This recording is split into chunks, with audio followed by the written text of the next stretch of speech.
ડેડિયાપાડાના ધારાસભ્ય ચેતરભાઈ વસાવા જેલમાંથી છૂટ્યા બાદ રાજપીપળા ખાતે હરસદી માતાના મંદિરે દર્શન કરવા આવ્યા ત્યારે તેમણે સીસીટીવી ફૂટેજ અને મહિલા અપમાન અંગે આપ્યું નિવેદન. સાંભળો ચેતરભાઈ વસાવા શું કહે છે. તમે જોયું હશે કે આ વિસ્તારમાં અનેકો યોજના આવે છે. એ જ પ્રકારની એક યોજના એક્ટિવિટી યોજના હોય છે, એની ગ્રાન્ટ આવે છે તાલુકા પ્રમાણે.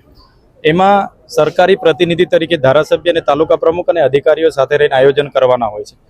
આ વખતના આયોજનમાં આ લોકોએ બજારના કેટલાક કોન્ટ્રાક્ટરો અને વેપારીઓને એમાં સમાવેશ કરવામાં આવ્યો, જેને લઈને અમારે બોલવાનું થયું અને બોલાચાલી થયા બાદ ઝપાઝપી થઈ. એવી સામાન્ય બાબતમાં અમે અરજી પણ આપી પોલીસ સ્ટેશને 12:30 વાગે.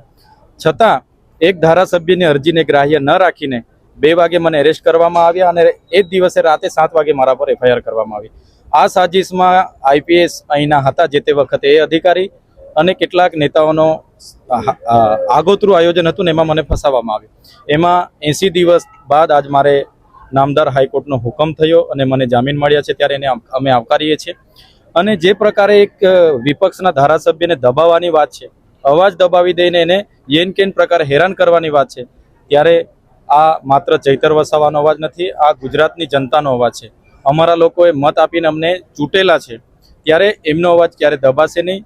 અને આવનારા દિવસોમાં પણ જ્યાં પણ જનતાની સાથે અન્યાય થશે તો અમે અમારી ટીમ સાથે ત્યાં ઉતરીશું.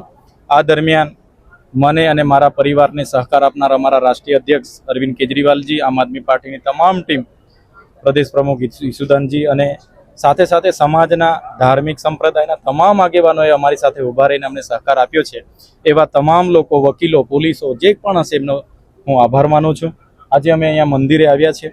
હું પ્રકૃતિને પ્રાર્થના કરું છું કે અહીંના લોકોએ જે મારા પર ભરોસો મૂક્યો છે એ ભરોસો અને વિશ્વાસ પર હું કાયમ ઉતરું, કામ કરું, એટલી મને શક્તિ આપે, એ જ પ્રાર્થના કરવા અમે અહીંયા આવ્યા છીએ. મહિલાનું અપમાન કર્યું છે એવું બી કહેવામાં આવે છે કે મહિલાનું તમે બેઠકનું અપમાન કર્યું છે. બિલકુલ ખોટી વાત છે.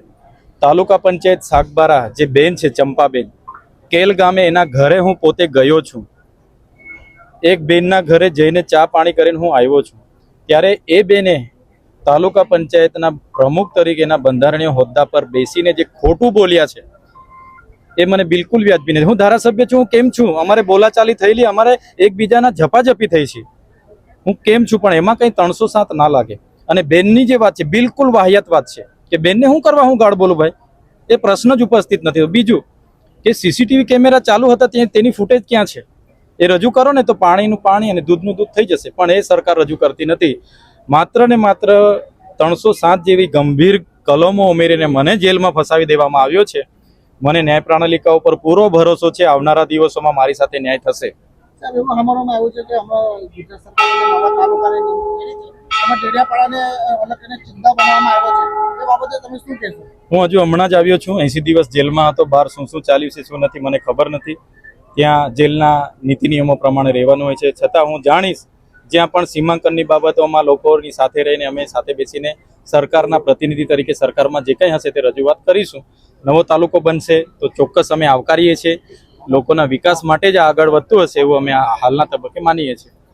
જેમ કે આપણે ચેતરભાઈ વસાવા સાથે અત્યારે વાત કરી અને તેમણે આપણી સાથે જે છે તે અમુક સવાલોના જવાબ આપ્યા ને અત્યારે તેઓ જવા માટે રવાના થઈ ગયા છે અને તેઓએ હરસદી માતા ખાતે માતાના દર્શન કર્યા છે આજે, અને અહીંથી તેઓનો કાફિલો જે છે તે જવા રવાના થઈ ગયો છે.